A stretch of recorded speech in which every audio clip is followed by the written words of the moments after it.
Good morning, everyone. It's my absolute honor and privilege to be standing in front of all of you today. And thank you so much for joining us today. I know it has been a difficult weather outside, but you all have made it over here. Truly shows the kind of support you're giving to this particular venue. My sincere gratitude and appreciation for Dr. Bhatia and his entire team for bringing us all together today at such a beautiful venue. So, what we have today is we wanted to showcase a brief research that we conducted with leaders across the fraternity of HR and finance across different organizations. I am Vijay. I lead the enterprise business with ADP. I've been associated with them a little close to 12 years now. And over the course of this journey, I've been lucky enough to support a lot of organizations from small, medium, and large enterprises on their journey of transformation. So at ADP, what we do is about people, and over the last 70 plus years, we've truly led our initiatives in redefining the future of work. So what we do as an organization, we serve more than 1 million plus businesses across the world. Over 70 million workers paid worldwide by us, so roughly 1 in every 6 individuals working in the private sector is paid through ADP's payroll engine. We do roughly $3.1 trillion worth of salary transitions, we call it money movement, across organization. And more than 80% of Fortune 500 companies have partnered with us on their journey. In terms of our revenue, we are close to $16.5 billion strong. And right now, as on date, we are present in 140 countries and expanding beyond that. People like me, there are close to 60,000 of us supporting across the globe, across our clientele. So future of pay, you know, one of the most important reason that we all work towards, it's pay, right? So what does future of pay truly holds across? So it's a study that we have conducted with medium and large enterprises. So we reached out close to 200 leaders from HR and finance function across India, across multiple sectors. Now, what we have seen is the amount of transition that has happened in the last 5 years is unprecedented. I mean, there are few words that we have been so used to of using, you know, reimagine is one of those words, which which truly showcases that everybody, I don't think there is any individual standing here who wouldn't have gone through that journey of learning, the journey of transformation over the last 5 years, the way it has happened. And definitely, I think all of us know one of the reasons was COVID for forcing us to adopt that amount of transition and transformation.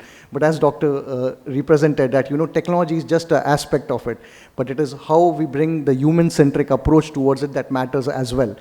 So there are 3 transitions that we have witnessed. One is across the workforce. The second is financial wellness, which has played a very critical and very crucial role across this transformation. And third is the digital revolution. Now, payroll as a function is also evolving because our bread and butter primarily is payroll, and we need to ensure that payroll is processed right and, more importantly, accurately and on time every time.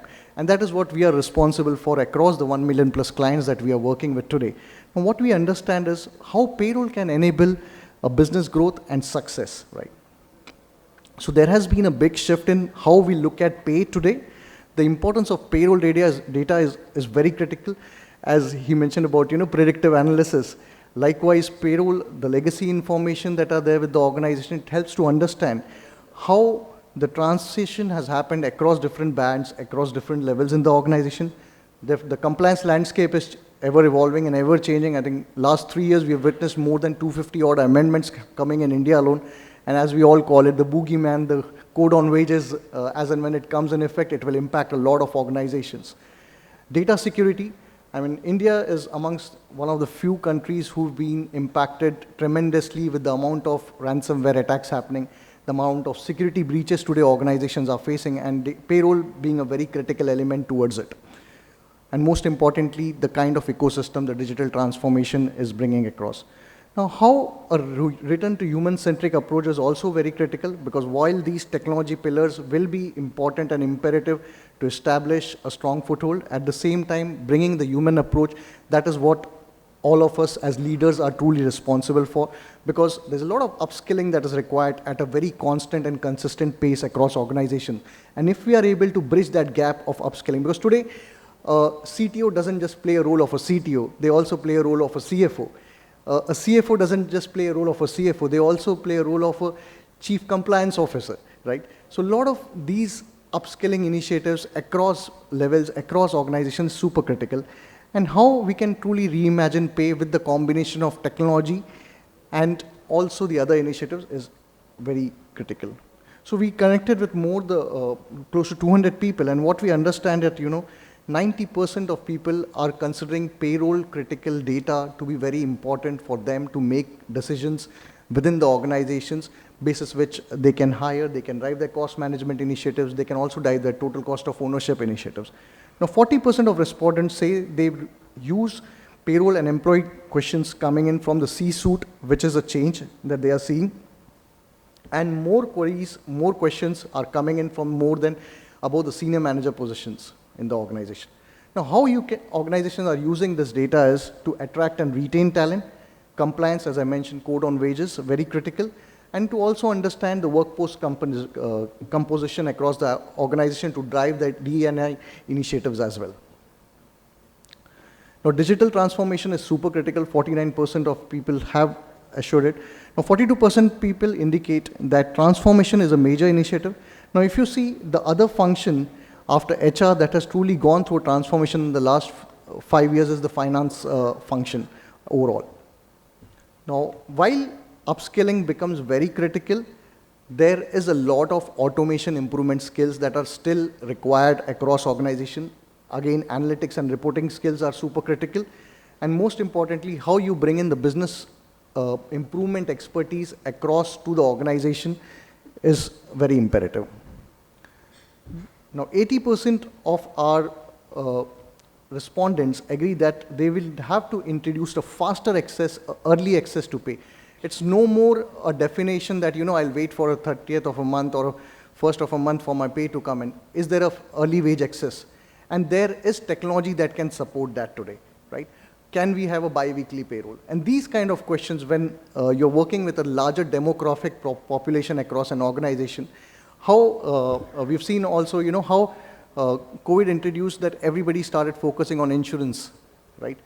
What kind of benefits an employee and an associate gets across the organization. Now, 39% of respondents that we reached out to said that they would like to adopt more frequent pay cycles like weekly, semi-monthly, which is again a very changing, it's changing the course of how and what we used to do earlier. So faster early wage access, alternative non-conventional pay methods, digital payments, flexi payment methods. The flexi benefit window is completely reimagined today. People want a much more tax efficient bracket to play around with. At the same time, they want to ensure the compliance is taken care of. And more importantly, the end user experience is super critical for you as an employer, for your associates.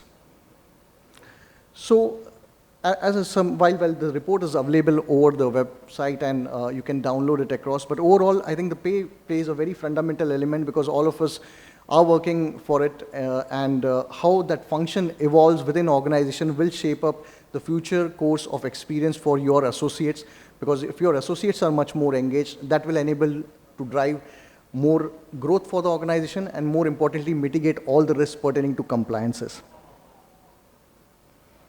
That's it from my side. I think I've stuck to the time, but thank you so much once again for this opportunity, and thank you so much to you and your leadership for driving the change across organizations and especially in the Eastern region. And it's my sincere appreciation and gratitude to all of you for again making it to this event today, and thank you Dr. Bhatia and his wonderful team. Thank you so much.